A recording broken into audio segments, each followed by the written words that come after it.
tutto è iniziato con un messaggio telefonico della banca che avvisava di un credito in arrivo sul suo conto, consigliandole di chiamare uno specifico numero nel caso si fosse accorta che invece quella cifra non le spettava.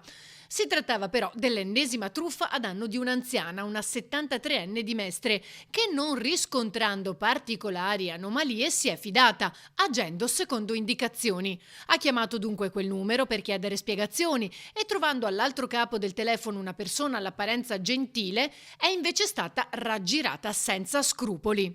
Come? Convincendola a effettuare dei bonifici istantanei per rimediare a quell'errore in realtà fasullo, e in poche ore sono usciti dal suo conto circa 80.000 euro.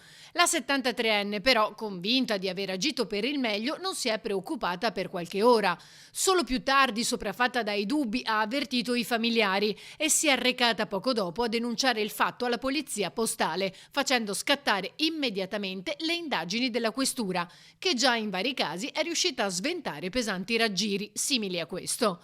L'ultimo proprio nel milanese a danno di un ex orafo 92enne che in buona fede, spinto da un finto carabiniere, si era fatto convincere a consegnare tutti i gioielli di famiglia a uno sconosciuto. Il balordo, bloccato con il malloppo in mano dalla polizia, è stato arrestato proprio mentre stava uscendo dalla villa dell'anziano.